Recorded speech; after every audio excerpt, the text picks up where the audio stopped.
जय मसीह की दोस्तों, स्वागत है हमारे चैनल में जहां हम बाइबल की गहरी सच्चाइयों पर चर्चा करते हैं। आज हम एक सवाल का जवाब खोजेंगे जो कई लोगों के मन में आता है। अगर परमेश्वर दयालु और क्षमा करने वाला है तो उसने नूह के समय प्रलय करके पूरी मानवता को क्यों नष्ट किया? यह सवाल सिर्फ हमारी समझ को चुनौती नहीं देता, बल्कि हमें परमेश्वर के न्याय, प्रेम और उद्देश्य को और गहराई से जानने का अवसर देता है। सबसे पहले हमें यह समझना होगा कि नूह के समय की दुनिया कैसी थी। बाइबल में उत्पत्ति 6:5-6 में लिखा है, जब यहोवा परमेश्वर ने देखा कि मनुष्यों की बुराई पृथ्वी पर बढ़ गई है और उनके मन के विचार हर समय बुराई की ओर ही प्रवृत्त रहते हैं, तो यहोवा परमेश्वर को दुख हुआ। उस समय की दुनिया में पाप और अनाचार इतना बढ़ गया था कि मानवता ने परमेश्वर से पूरी तरह मुंह मोड़ लिया था। उत्पत्ति 6:11 में लिखा है कि पूरी पृथ्वी भ्रष्ट हो चुकी थी और हिंसा से भर गई थी।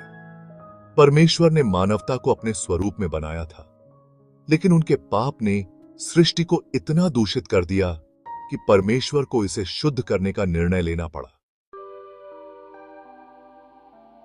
अब सवाल उठता है, क्या यह दयालु परमेश्वर के स्वभाव के विरुद्ध नहीं था? नहीं, यह परमेश्वर के न्याय और प्रेम दोनों का संतुलन दिखाता है। परमेश्वर न्यायी है और पाप को अनदेखा नहीं कर सकते।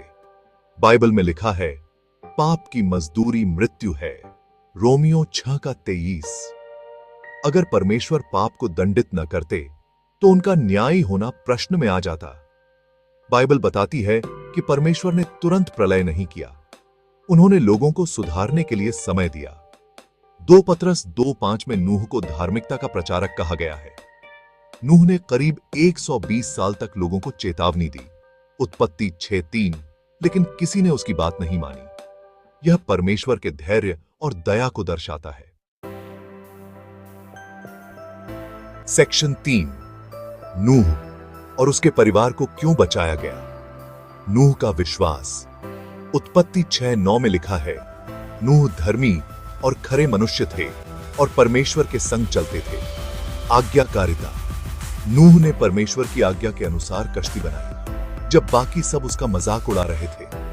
नूह और उसके परिवार को बचाना यह दिखाता है कि जो लोग परमेश्वर पर विश्वास करते हैं और उसकी आज्ञा मानते हैं, उन्हें वह उद्धार देता है। सेक्शन 4, प्रलय का उद्देश्य।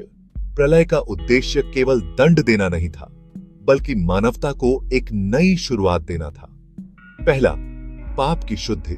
प्रलय ने दुनिया को पाप की गहराई से मुक्त करने का कार्य किया। दूसरा, नया आरंभ। नूह के माध्यम से परमेश्वर ने एक नई सृष्टि की शुरुआत की और वादा किया कि वह फिर से पूरी दुनिया को पानी से नष्ट नहीं करेगा। इस वादे का प्रतीक था इंद्रधनुष, उत्पत्ति 9:13। सेक्शन 5, आज के लिए सीख। पाप से सावधान रहें। नूह के समय का उदाहरण हमें सिखाता है कि पाप केवल विनाश लाता है। परमेश्वर के न्याय और दया को समझें। वह पाप को दंडित करता है, लेकिन हर किसी को पश्चाताप का अवसर भी देता है। यीशु मसीह में उद्धार। प्रलय की घटना हमें मसीह के बलिदान की ओर इशारा करती है। जैसे नूह की कश्ती में प्रवेश करने से उद्धार मिला, वैसे ही मसीह में विश्वास करने से हमें पाप और मृत्यु से छुटकारा मिलता है। यीशु ने कहा, मैं मार्ग, सत्य और जीवन हूं। यूहन्ना 14:6। कंक्लूजन। मित्रों, परमेश्वर का न्याय और दया हमेशा संतुलन में रहते हैं। नूह के समय का प्रलय हमें यह याद दिलाता है कि परमेश्वर पाप से घृणा करते हैं, लेकिन वह हर किसी को उद्धार का अवसर देते हैं। आज आपके पास भी यह अवसर है।